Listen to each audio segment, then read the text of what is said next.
தந்தை, மகன், தூய ஆவியின் பெயராலே ஆமேன். மூவொரு கடவுளுடைய அருளும் ஆசீரும் பாதுகாப்பும் வழி நடத்துதலும் உங்களோடு இருப்பதாக. பொதுக்காலம் 3வது வாரம், வெள்ளிக்கிழமை. இயேசுவில் என் அன்பு சொந்தங்களே, இரக்கத்தை பொழிந்து இறை அன்பிலே நம்மை வாழச் செய்கின்ற கடவுள் இந்த நாளிலும் கூட உங்களை ஆசீர்வதிப்பாராக. உங்கள் உள்ளத்திற்கு இல்லத்திற்கு தேவையான வரங்களையும் வளங்களையும் கொடுத்து உங்களை காத்துக் கொள்ளுவாராக. இயேசுவின் பெயரால் உங்களை வாழ்த்துகிறேன், உங்களுக்காக ஜெபிக்கின்றேன். அன்பார்ந்தவர்களே, ஒரு சில நேரங்களிலே நாம் சொல்வோம், நானா இதை செய்தேன், நானா இப்படி செய்தேன் என்று சொல்லி, அல்லது நான் விளையாட்டாக இதை செய்தேன், விளையாட்டுக்காக இதை சொன்னேன், இது இவ்வளவு பெரிய பிரச்சனை வந்து விழுந்து விடுமா என்று சொல்லி நாம் கலங்கிய தருணங்கள் இருக்கின்றன. அல்லது நான் சும்மாதான அதை சொன்னேன், நான் சும்மாதான செஞ்சேன், இதுக்கு போய் இப்படியெல்லாம் என்று சொல்லி நாம் புலம்புகின்ற தருணங்கள் இருக்கின்றன. விளையாட்டு வினையான தருணம் நமக்கு தெரியும். இதோ தாவீது நல்லவர் தான். இளமை முதலே எத்தனையோ நற்குணங்களையும் நற்பண்புகளையும் தன்னிலை கொண்டு வாழ்ந்தவர் தான். இறைப்பற்றோடு இருந்தவர், இறைவனோடு நடந்தவர், இறைவன் மீது நம்பிக்கை கொண்டு எல்லா சோதனைகளையும் வென்றெடுத்தவர், பொறாமை உள்ளம் கொண்டா இல்லாதவராக இருந்தார், மன்னிப்பவராக இருந்தார், பகைவரை நேசிப்பவராக இருந்தார், இறைவனோடு கலந்து ஆலோசித்து ஒவ்வொரு செயலையும் செய்பவராக இருந்தார், இறைவனுக்கு நன்றி புகழ் பாடி நம்பிக்கையோடு வாழ்பவராக இருந்தார். இப்படியெல்லாம் நற்குணங்களை கொண்டிருந்த தாவீதிடமும் பாவம் சும்மாய்விடவில்லை. பலவீனம் அவரை வீழ்த்தியது. தான் செய்வது தவறு என்று தெரியாமலேயே அவர் பாவத்திலே விழ ஆரம்பித்தார். எப்படி? ஏவாள் பாம்பால் வஞ்சிக்கப்படுகின்ற பொழுது, சாத்தானால் வஞ்சிக்கப்படுகின்ற பொழுது தான் தவறு செய்கிறேன் என்பதை உணராமலேயே ஜென்ம பாவத்தில் மனுக்குலத்திற்கு கொண்டு போய் சேர்த்தாலோ, அதை போலவே தாவீதும் தன் பாவம் செய்கிறேன் என்பதை அறியாமலேயே பெரும் பாவத்திலே போய் விழுகின்றார். அப்படி என்றால் தாவீது செய்த பாவம் தான் என்ன?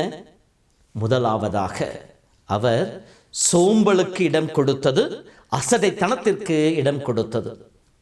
சோம்பலே எல்லா பாவங்களுக்கும் அடிப்படையாய் இருப்பது சாத்தானின் பட்டறை என்று சொல்லப்படுகின்றது. தாவீது என்ன செய்தார்?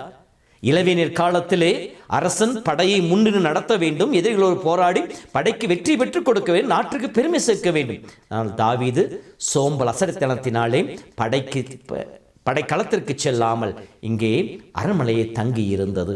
இரண்டாவதாக, படை வீரர்கள் அங்கே இடைவிடாமல் போராடி கொண்டிருக்க, படை சண்டையிட்டுக் கொண்டிருக்க, இங்கே தாவீது தூங்கிக் கொண்டிருந்தது. தூங்கி எழுந்து அசட்டையோடு அந்த சோம்பலோடு அந்த மாடியில் நடக்கின்ற பொழுது கண் பார்வையின் வழியாக பாவம் செய்தது. ஒரு பெண் குளித்துக் கொண்டிருக்கின்றாள். இறை வார்த்தையின் பிரகாரம் ஒரு பெண்ணை இச்சையோடு நோக்குகின்றவன் ஏற்கனவே அவரோடு விபச்சாரம் செய்தாயிற்று என்று சொல்லப்படும். என்றால் அந்த பெண் குளித்துக் கொண்டிருக்கின்ற பொழுது அந்த இச்சை தாவீதுடைய உள்ளத்திலே உதிக்க ஆரம்பிக்கின்றது. தீய எண்ணம் உருவாக ஆரம்பிக்கின்றது. தீய எண்ணம் மயக்கி அவரை தன்மையப்படுத்துகின்றது, அறிவை இழக்கச் செய்கின்றது. நான் அரசன், எல்லோருக்கும் அரவணைத்து செல்ல வேண்டும் என்ற அந்த நிலையை தாவீது இழக்கச் செய்கின்றது. ஆசை அறிவை மங்கி போகச் செய்து விடுகின்றது. என்னாயிற்று? அந்த பெண்ணை அழைக்கின்றான், அவளோடு உறவு கொண்டு விபச்சாரத்திலே விழுகின்றான். செயல் வழியாக விபச்சாரத்தில் ஈடுபடுகின்றான். இந்த செயலையும் அவன் ஏற்றுக்கொள்ளவில்லை. ஏற்றுக்கொண்டு மனம் வருந்தி தவறுக்காக மன்னிப்பு கேட்கவில்லை. அவளை வீட்டிற்கு அனுப்பிவிட்டு உரியாவை படைக்களத்திலிருந்து அழைத்து வருகின்றான். எதற்காக? தான் செய்த தவறை மறைப்பதற்காக. உரியாவை வீட்டுக்கு அனுப்ப பார்க்கின்றான். உரியா செல்லவில்லை. பரிசுகளை கொடுத்து பார்க்கின்றான், அதிலும் மயங்கவில்லை. போதையூட்டி அவனை தன்மையப்படுத்த பார்க்கின்றான், அதிலும் உரியா மயங்கவில்லை. இறுதியாக படைக்களத்திற்கு அனுப்பி அவரை கொலை செய்கின்றான். திட்டமிடுகின்றான். வஞ்சகெண்ணம் உருவாகின்றது. கொலையிலே போய் முடிகின்றது. அடுத்தது மாற்றான் மனைவியை தன் மனைவியாக மாற்றிக்கொள்கின்றார். இப்படி படிப்படியாக தாவீது பாவத்திலே விழுந்து பெரும் பாவியாக மாறி போகின்றான்.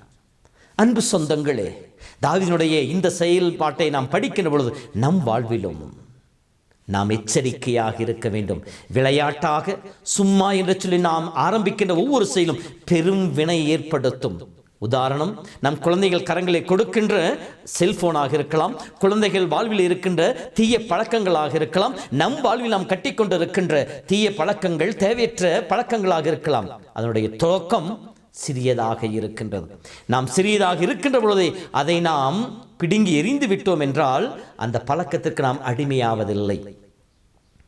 அந்த பழக்கத்திற்கு நாம் சிறிது சிறிதாக தீனி போட ஆரம்பிக்கிற பொழுது, சும்மா கொஞ்ச நேரம் பார்க்கிறேன், சும்மா கொஞ்ச நேரம் செய்கிறேன், சும்மா கொஞ்ச நேரம் பேசுறேன், சும்மா கொஞ்ச நேரம் போயிட்டு வரேன் என்று சொல்லி அதற்கு நாம் ஒத்து போகின்ற பொழுது அது நம்மை மயக்க ஆரம்பிக்கின்றது, தன்வயப்படுத்த ஆரம்பிக்கின்றது. இப்படி தன்மையப்படுத்துகின்ற பொழுது நாம் அதற்கு அடிமையாக மாறி போகின்றோம். அடிமையாகின்ற பொழுது அதிலிருந்து வெளிவருவதில்லை. அதற்காக, அந்த இன்பத்திற்காக எதை வேணாலும் செய்வதற்காக தயாராக இருக்கின்றோம். செல்போனுக்காக தன் தாயை அடித்து கொன்ற மகன், தன்னுடைய போதை பழக்கத்திற்காக பணம் கொடுக்கவில்லை என்பதற்காக தாய் தந்தையை துன்புறுத்துகின்ற குழந்தைகள், தனக்கு தேவையான பணம் கொடுக்கவில்லை என்று சொல்லி மனைவியை அடிக்கின்ற கணவன், தன்னுடைய இன்பத்திற்காக கணவன் விட்டு பிரிந்து வாழ்ந்து கொண்டிருக்கின்ற மனைவிமார்கள், இப்படி அவர்கள் தன் அறிவை இழந்து தன்னுடைய ஆசைக்கு அடிமையாகின்ற பொழுது குற்றங்களுக்கு மேல் குற்றங்களை, பாவங்களுக்கு மேல் பாவங்களை செய்பவர்களாக மாறி போகின்றார்கள். இவை அனைத்திற்கும் காரணம் முதலாவதாக சோம்பல், அசட்டைத்தனம். நாம் எதை செய்கின்றோம் என்பதில் அக்கறை இல்லாமல் கருத்தோடு செய்யாமல் செய்கின்ற செயல்பாடுகள், சும்மா என்று சொல்லி ஆரம்பிக்கின்ற செயல்பாடுகள். இதை நாம் தவிர்க்க வேண்டும் என்கின்ற உன்னதமான பாடத்தை தான் இன்றைய வார்த்தை நமக்கு சொல்லி காட்டுகின்றது. ஆகவே அன்பு சொந்தங்களே, நம்முடைய வாழ்வை அலசி பார்ப்போம். நம்முடைய வாழ்விலே நாம் சேர்த்து வைத்திருக்கின்ற தீய பழக்கங்களுக்குடைய ஆணிவேர் எங்கே என்பதை நாம் அலசி பார்ப்போம். அதை பிடுங்கி எறிந்துவிட முயற்சி செய்வோம். இல்லையெனில் அது நம்மை அழிவுக்கு இட்டு செல்லும். பாவத்திற்கு மேல் பாவம் செய்ய நம்மை தூண்டும்.